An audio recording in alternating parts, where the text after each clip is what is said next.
Hello, welcome back to my channel. It's a new month, so it's time to make a fresh new TBR for the month.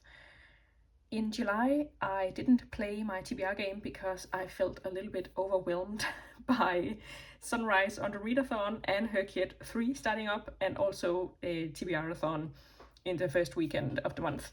So for these ones, I just wanted to be able to pick books based on the prompts for these readathons and not having to be constrained by prompts that had to fit my TBR game as well. So I didn't play it in July, but I'm excited to play it now. I have been seeing absolutely everyone posting their TBR games on YouTube, and I love to see it, and I want to play as well. So I have made my monthly plan for August. This is a new thing I'm trialing with the monthly reading TBR plans. Aside from my life planner, and I kind of like it. I feel like the July was probably the most busy and used for it because of Sunrise on the Readathon and all the live shows and stuff that were happening there. As you can see, I have just put in TBR-a-thon for this weekend.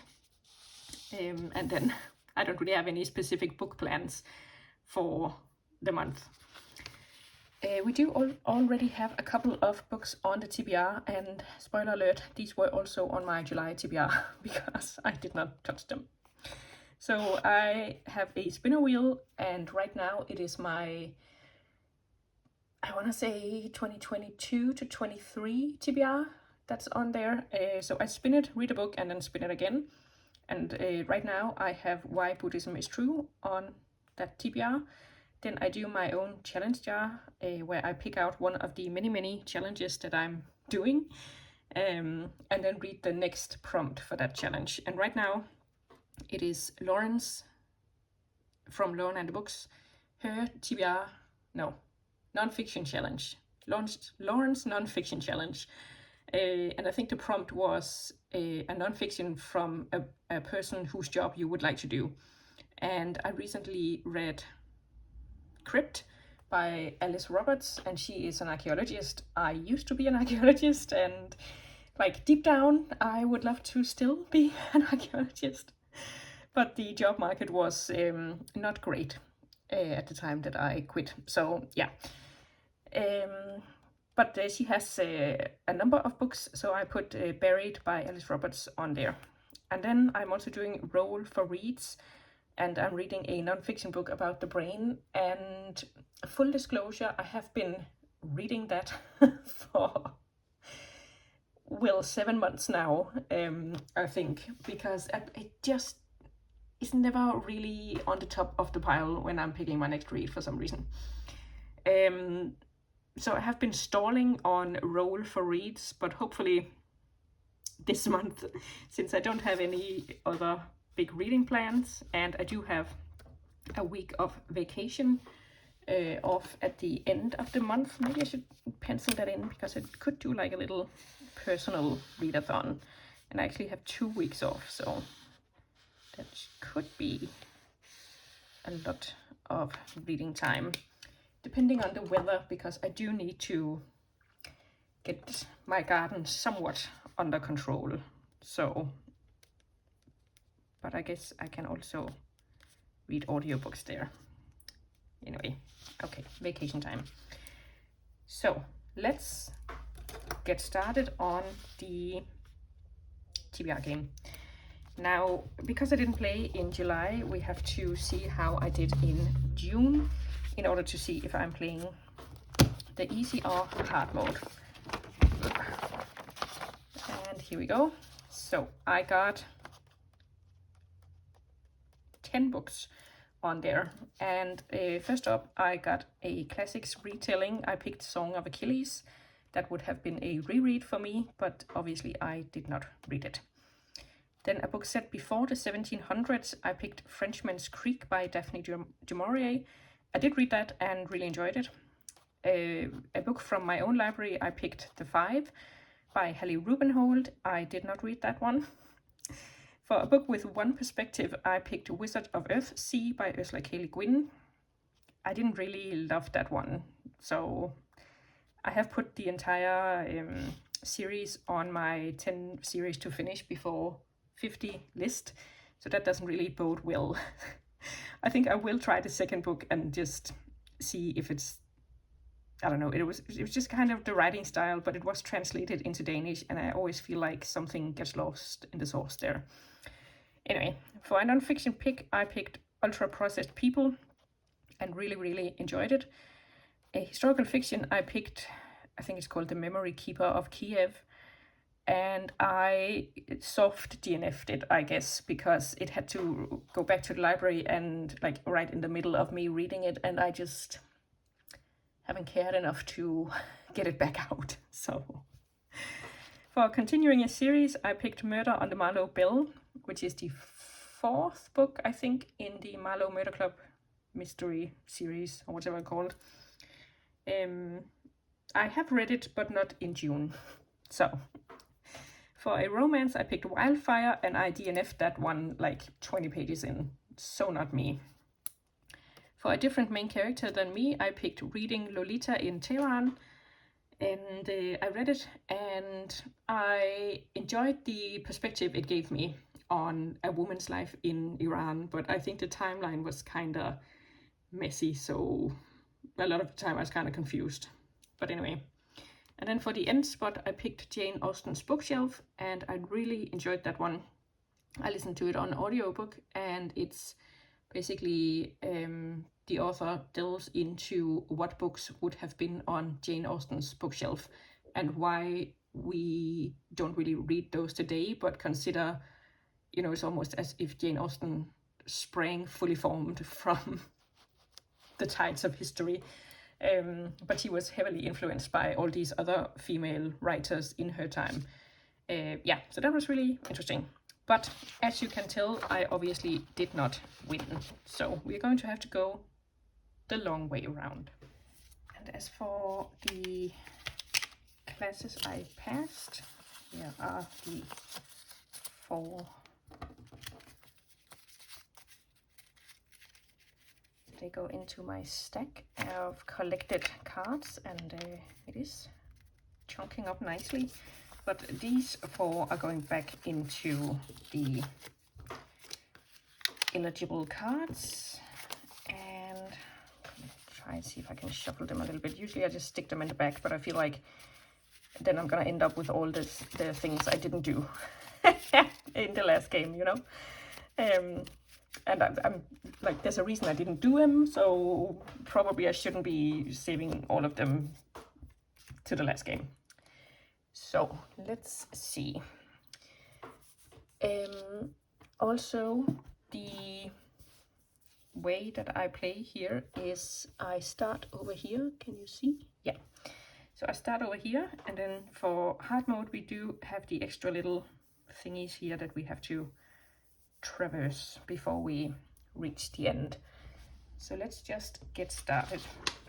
Now, in August, I'm just debating which dice to use. Like I said, in August, I don't really have any big plans, but I do, like, I am working some extra hours, but then I do have that vacation time, so I should be able to do a bunch, but I still think a d6 is a little optimistic. So I think we're gonna find a,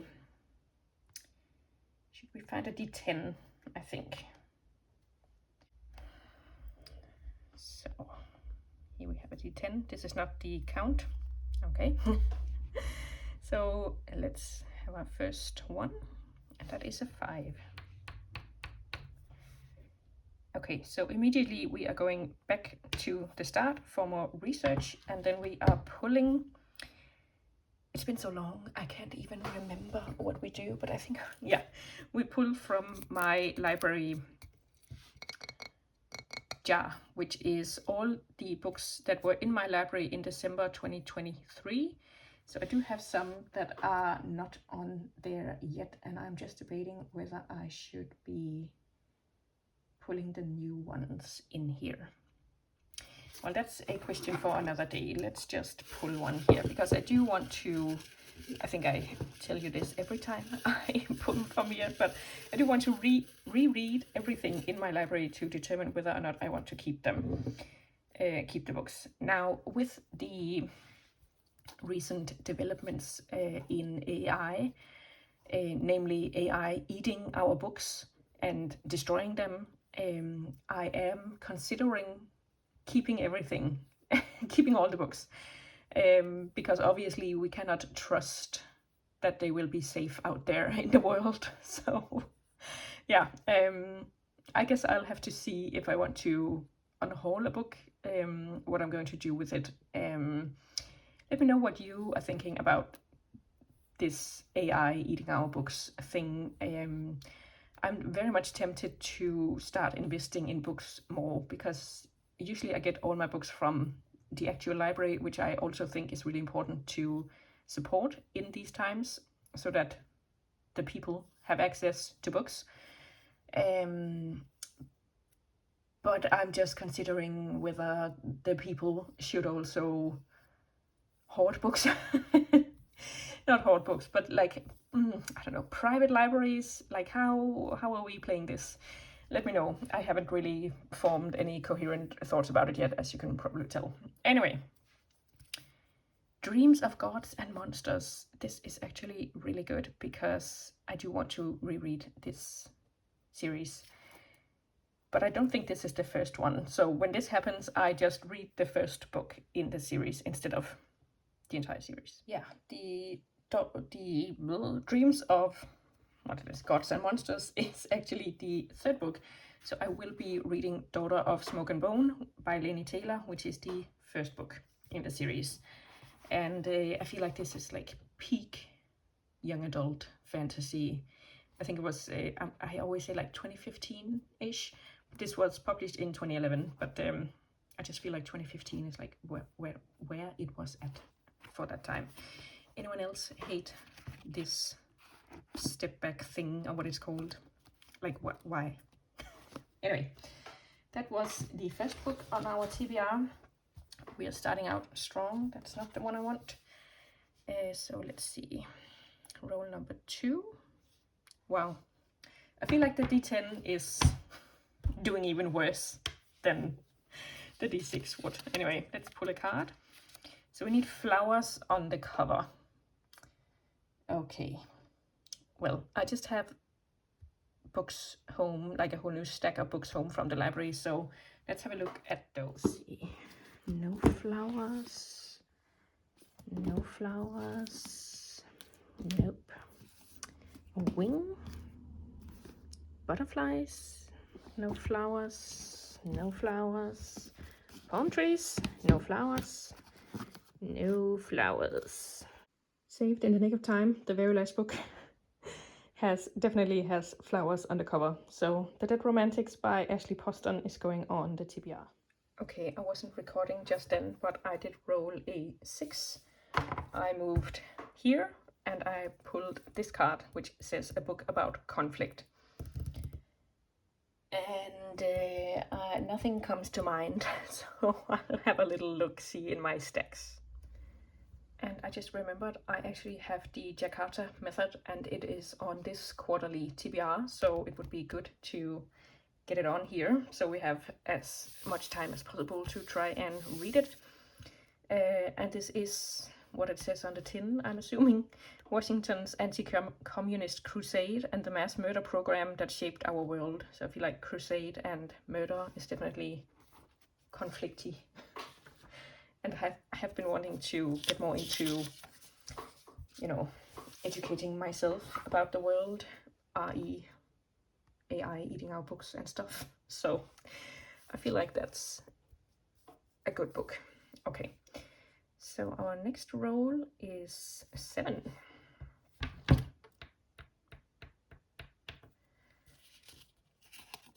Oh my god. A science fiction book. And I should have gotten this. I didn't play last month, but I should have gotten it last month, because I just listened to Platform Decay by Martha Wells and really enjoyed it. I do have a science fiction short story collection, but I don't think I'm gonna read that in a month, am I? I'm doing the 1000 Nights challenge, where you read one short story, one essay, and one poem every day for 1000 nights. So I suppose I should technically be reading 30 short stories in August, 31. Let me have a little look, see what I've got. Okay, so this is the short story collection, and I'm just a little bit wary because I started another short story science fiction collection and I hated it. So I think I DNF'd it in the middle of like story number 6 or something.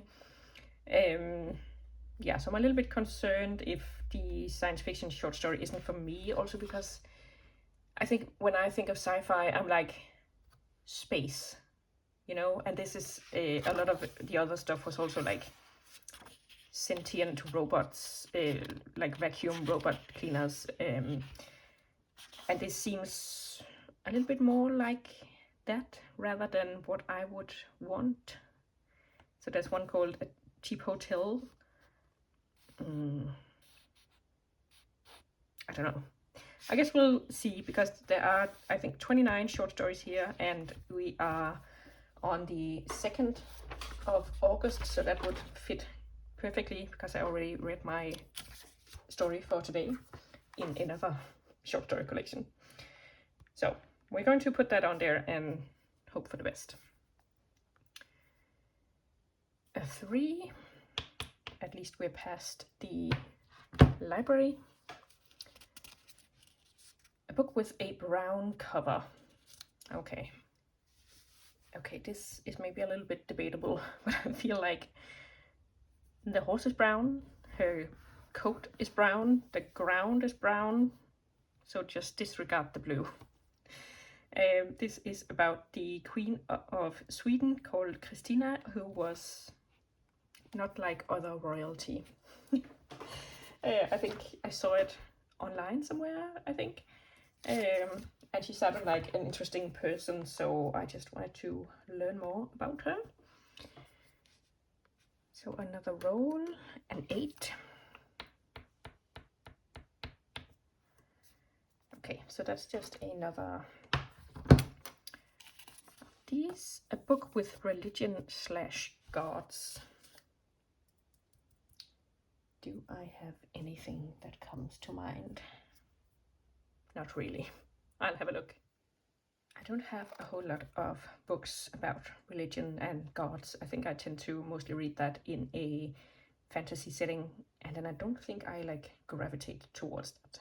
Anyway, Ring Shout by P. Jelly Clark, I feel like is the one that comes closest to the prompt. It does speak about, like, I think it's set in a sort of fictional Georgia, and The Birth of a Nation is a real movie. You can see The Birth of a Nation is a real movie that was like so grossly racist when it came out. But here it says it casts a spell across America, and I think that means like an actual spell, and the Ku Klux Klan wants to bring hell to earth, but there are revolutionaries standing in their way and a war on hell. So I feel like a lot of talk about hell and demons, so that should count for religion and gods. Okay, we are closing in on the end, so 5. Okay, I was just like, did I just jinx it? But I did not. So, an unknown classic. Oh my god. I know I made these prompts, but some of them are really hard. So I had a little look-see on Reddit, and someone on there mentioned Tim O'Brien, and I've certainly never heard of him. So, and they said that the best one was probably The Things They Carried, and I think they said he was like war stories. Yeah, I do tend to like a war story, so I have tagged this one for that. And let's see. Let's get out the dice roller again. And a 5 or more, and then we are done. Wow. So set in a city. I always feel like when it's like set somewhere specific, I'm like, I can't really tell until I read the book, you know. So I'm going to pick this one. I think it's called, well, the bookshop of Hyunam Dong, I think. I have the Danish edition. Welcome to the Hyunam Dong bookshop. She does say she leaves her job in the city, but she apparently just goes to the outskirts of Seoul. So I'm gonna count it. Because I didn't really have anything else that specifically talked about a city.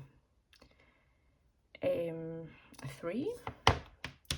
So we have ended, and then I usually pick a book that I just want to read. And I think I'm going to be a little bit on the generous side with myself and actually pick Buried, because I do really, really want to read that. I was really interested in her writing in Crypt and all the stuff that she chose to write about. Yeah, let me find it. And I was actually so interested in it that I bought my own copy. Like I just spoke about earlier, I don't usually buy books, but I'm a big procrastinator. So I have been trying to gamify all the stuff I don't want to do and then win prizes. And one prize is books. And historically, I have been gamifying and winning, but then just never got around to actually giving myself the prize. But I did read somewhere that it was important that you gave yourself the prize, and then was like, this is because I did the thing, in order for your brain to be like, yes, I want to do the thing so I can get a prize. So I bought some books, and I bought this one, and I'm excited to read it. So let's see. We have 9 books on here, and that should definitely be doable. I'll show you the stack. Here we have the stack, and it's definitely a varied stack. We have some fantasy, some romance, I'm assuming, some non-fiction, some science fiction, some more non-fiction. I think they put this as like magical realism. I think this is like healing fiction or whatever, and this is some more non-fiction. So a good mix of all the books this month. Let me know what you are reading. Are you playing any sort of TBR game? I'd love to know. Maybe I can play it too. And I'll see you soon with a new video. Thanks for watching. Bye!